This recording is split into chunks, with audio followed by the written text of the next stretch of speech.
The Idaho magnitude 6.5 and aftershocks near Yellowstone are at Sawtooth Fault. A geologist has warned years ago about this. He said that this can generate up to 7.5 magnitude earthquakes. They're few and far between, but this is a 15,000-year-old fault, and this is where we had the recent activity.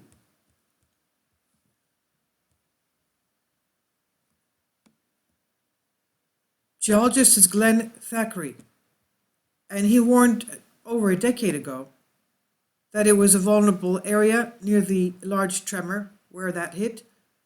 The earthquake, and not a little one, the 6.5, some would call it very huge. It was centered below the Sawtooth Mountains. It's about 80 miles northeast of Boise, Idaho, 190 miles west from Yellowstone supervolcano. It rattled the state. It rattled actually 500 miles radius. It was felt up to Manitoba, Canada, and of course it did shake Yellowstone. Not that it has any implication concerning Yellowstone eruption. It was felt in northern Utah. That's where we had the 5.7 magnitude a few days back, near Salt Lake City, less than a week ago. But the quakes, he said, are unrelated. It was the most powerful quake to strike Idaho since the 6.9 magnitude in 1983. There were no reports of serious damage or injury as a result of this quake on Tuesday, and that was centered in a sparsely populated area. Now, while thousands were caught off guard and bewildered because of the out-of-the-blue quake, scientist, geologist Jen Thackeray from Idaho State University had already warned people, encouraging them near the epicenter to prepare for an earthquake there a decade ago. He said, "We knew quickly that that area was likely to have earthquakes." Thackeray discovered this Sawtooth fault in 2010, and that fault did not produce Tuesday's quake, which instead occurred on a boundary intersecting that fault. But a decade ago, Thackeray set out about notifying residents of the town of Stanley, which is around Stanley Lake, they will see that map in a minute, about the potential for a major quake there. He said, "I was able to tell people up there about the common sense things to do in terms of houses, telling people to do common sense things in earthquake country, like mounting bookshelves to the wall, taking heavy things off shelves, especially over their bed, their headboard." And the Tuesday quake was centered just outside of Stanley. The Stanley mayor, Steve Boddy, said that the shaking was so intense he was unable to walk down the stairs because stuff was flying all over the place, he said. Now, how did they discover the fault? Faults are features within the Earth's crust, sometimes extending tens of miles underground. They don't occur in the interface of two tectonic plates. Instead, they occur at any time the bending and twisting and stretching or the compression of the plates result in finer boundaries that press up towards each other. But in the late 2000s, Thackeray used LIDAR, which is light detecting ranging, which employs laser lights to map the Earth's surface. His team was able to digitally remove trees, leaving behind a three-dimensional model of the surface at a resolution of 2 to 3 feet, so that was pretty good. And that's when he noticed something very unusual. He said, "We found a surface feature called the fault scarp. That's a step in the landscape representing faulting. And as soon as we saw that, we knew that that fault was active, and we suddenly have confirmation of that." And how big is the fault? He said, if we're walking towards the mountain front and came to that scarp, we'd have to climb 20 to 25 feet at a 45-degree slope. And he believes that that 25-foot gap represents 3 earthquakes in the past 15,000 years, with a roughly 8-foot slip every time an earthquake occurred. 8 feet. He said it's not going very frequently, and he says that there are fewer of the day-to-day rumbles that are in places such as California or Oklahoma, and instead periodic but higher-end earthquakes. He said there's a lot of activity, active faults that break infrequently. A lot of them seem to be locked. Nothing that suggests the block is slipping at all. It's very quiet. But then suddenly there's an earthquake. Thackeray eventually concluded that the fault generates big quakes just about every 4,000 years. He says these faults don't rupture that frequently, but the simple math is sometimes it's going to rupture again, and there's no reason to think these faults are dying out. So where was Tuesday's quake? He said this looks like it was on a fault that actually cuts across the end of the Sawtooth fault, so it's perpendicular to it. The fault we're looking at is sort of like a tilted sheet of plywood that extends underground. This one is at an angle to the Sawtooth fault. The earthquake had a different kind of motion. It looks like it was very close to or on a fault. There were two earthquakes in 1944 and 45, and this looks like it may have been on the fault that created those earthquakes. And he says that the regions remain poorly understood seismically, and he was optimistic Tuesday's quake will shed light on more complex working of fault systems there below the surface. And he says that Idaho is not immune to higher end earthquakes. And while the aftershocks of Tuesday's quake will draw out and decrease in the next coming days and weeks ahead, he did warn the residents that they should be aware the Sawtooth fault is active. Now, when will the next big one strike? He says within an hour or the next 1,000 years, he said jokingly. But the Sawtooth range in Idaho, reaching a maximum elevation, they're pretty high, 10,751 feet.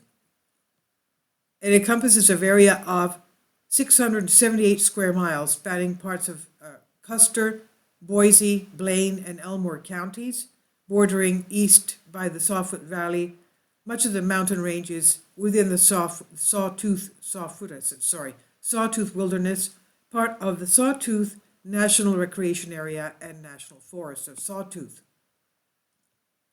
There are 57 peaks with an elevation of over 10,000 feet or more in Sawtooth range, falling between 10,000 and 10,751 feet. And geology, of course, as we said, from the Eocene, Sawtooth batholith, while south of Alturas Lake, the mountains formed from the Cretaceous granodiorite and the Idaho batholith. The Sawtooth Range has a history of alpine glaciation, but while no surface glaciers exist today, the snow fields and rock glaciers remain, usually on north or east-facing slopes. The seismology, as we said, in 2010, the scientists from Idaho State University discovered the Sawtooth Fault near the base of the mountains running for 40 miles near Stanley and Redfish Lake. We're going to see them later on the map. The most recent large quakes occurred around 4,000 and 7,000 years ago. It's estimated that the fault could produce a 7.5 magnitude earthquake, potentially felt as far as Boise. And let's go to the map now and we'll see some more things. Job of pinning the quake, but it's around there. And this is the Sawtooth Fault right here. You can see this. And these are the lakes that we said before. Sawtooth Fault, Lake Stanley up there. Okay. Basically around these mountains here. This is the area. Okay. And this is Craters of the Moon area. This is where they had, this is where they had warned us that we would have the next strong earthquake a decade ago. And going back to the Sawtooth Fault, as we said, 2010, Glenn Thackeray and colleagues at Idaho State University discovered it near the base of the mountain using LIDAR, that it could produce an earthquake measuring up to 7.5. And the two past large earthquakes likely took place on the fault around 7,000, 4,000 years ago. The fault is 40 miles long and runs near Stanley, Idaho, and Redfish Lake. And of course, future earthquakes could be felt as far as Boise, because we could have earthquakes that could produce up to a 7.5 magnitude quake. And we've already measured how far that is. It did shake Yellowstone. It's about 190 miles, and it shook areas as far as Manitoba, which is quite a few ways away. Okay, sorry. I didn't pin it properly anyway, but it's around there, so we're around there. There we go. And Manitoba. Manitoba is here. Okay, British Columbia, Alberta, Saskatchewan, 10 provinces in Canada. And how far is that? Just for our about 700 miles. And obviously 700 miles. Los Angeles. Los Angeles must have felt it. It was felt by, the heliplots show that it was felt 3,500 miles away. All right, so all of you there, please be very careful. They do expect aftershocks. And it came out of the blue, just like the 5.7 came out of the blue for Salt Lake, just like the 5 magnitude in Texas came out of the blue in Texas. He said it's not related to the Salt Lake City earthquake, but let's keep in mind that that's the mantle plume that feeds this area from Baja is what goes through Utah and goes and feeds Yellowstone. And it is very close to the surface up here. And I would venture to say it's the same. It's the same magma. It's the same mantle plume, definitely, from what geologists have showed us. Okay, so I'll leave links below for you for this. Thank you for your support.